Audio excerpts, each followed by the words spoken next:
यदा यदा हि धर्मस्य ग्लानिर्भवति भारत अभ्युत्थानम् अधर्मस्य तदात्मानं सृजाम्यहम् पवित्राणाय साधूनां संभवामि युगे युगे। भगवान ने भी स्वयं कुरुक्षेत्र में कहा है कि जब जब धर्म की गिलानी होगी तब तब मैं अवतार लूंगा। इसलिए हमारा सौभाग्य है कि आज हम यहाँ आए हैं और हमारे यहाँ आने का निमित्त बने स्वयं श्री नारायण के परम भक्त मदन लाल जी आजाद साहब। और मैं, जैसा कि मुझे मंच से आदेश हुआ कि ऐसी बात बताएं साथियों को कि इतने साल हो गए, इतने कानून है देश में, सब कुछ है, लाखों रुपए तनख्वाह भी दे रहे हैं अधिकारियों को, न्यायपालिका भी है, सब कुछ है, लेकिन फिर भी न्याय क्यों नहीं मिला? बरसों हो गए। हमारे साथियों को ये जीवन कुर्बान करना पड़ा, फांसी का फंदा चूम लेना पड़ा, फिर भी यहाँ कोई, इस देश में कोई नजर नहीं आता है आज जो हमको न्याय दिला सके, जिसको पीड़ा हो कि मेरे देश के इतने लोग पीड़ित हैं। तो इसका समाधान का आदेश दिया है मुझे मंच से। तो सबसे पहले मैं यही कहूंगा कि बीमारी तो 7 साल में हमने भी डायग्नोज कर ली है, अब मैं सीधी दवाई दे रहा हूं आपको। जन गण मन अधिनायक जय है, भारत भाग्य विधाता। ओ भारत भाग्य विधाता, तुम सबके चरणों में नमन है।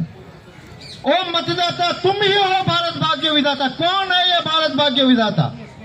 राष्ट्रगान, हमारा संविधान कहता है कि राष्ट्रगान का सम्मान करना चाहिए, मान करना चाहिए।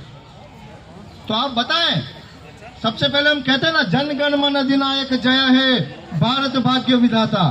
तो मैं एक सवाल का जवाब पूछना चाहता हूं और आपकी सारी समस्याओं का समाधान भी वही है जो भारत भाग्य विधाता है, क्योंकि अब न्याय वही देगा। भारत भाग्य विधाता का ये मंत्र है कि सत्यमेव जयते।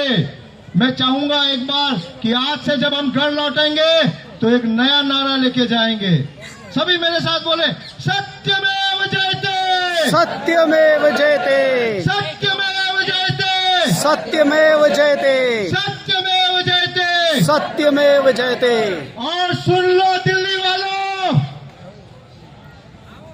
पुलिस वालों सुन लो, संसद में बैठे हुए बहनों सुन लो, और मंत्रालयों में बैठे हुए अंधों, तुम भी देख लो कि जंतर मंतर पर आज इस भारत का भाग्य विधाता आया है और बहुत पीड़ा के साथ आया है। गुजरात से आया है, उड़ीसा से आया है, महाराष्ट्र से आया है, राजस्थान से आया है, हरियाणा से आया है, उत्तर प्रदेश से आया है, हिमाचल से आया है, देश के कोने कोने से आया है, लेकिन कुछ मांगने नहीं आए हैं भिखारियों।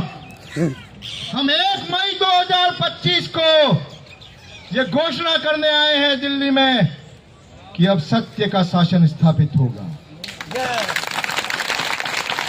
नहीं चाहिए भिखमंगो कुछ तुमसे हमको। देख ली तुम्हारी औकात हमने। 2019 में कानून बनाया था ना तुमने, क्या नाम रखा था? Birds act, banning of unregulated depository schemes 2019 was passed by you bloody parliamentarians। तुमने संसद में बैठ के कानून बनाया और आज तक न्याय नहीं मिल रहा है। इसलिए कुछ नहीं चाहिए, देना होता, अगर तुम्हारी हैसियत में होता, अगर तुम्हारी नीयत में होता, तो आज मेरे ये भारत भाग्य विधाता सड़कों पे नहीं होते। अरे तुम क्या जानो, ब्लैकमेल करके, पूंजी इकट्ठा करके चुनाव जीतने वालों, कि किस तरह से मेरे लोग जो हैं उधार मांग मांग के आए हैं, क्योंकि इनके पास मरने के अलावा कोई रास्ता नहीं है। ये हिम्मत से जी रहे हैं कि जिंदगी भर की दौलत गई, इज्जत गई, आत्मसम्मान गया, रात दिन साला नार की परिस्थितियों में जी रहे हैं, फिर भी आए हैं यहाँ दिल्ली, पैसा उधार लेके आए हैं, माते करके आए हैं, एक उम्मीद लेके आए हैं कि न्याय मिलेगा, न्याय मिलेगा, न्याय मिलेगा।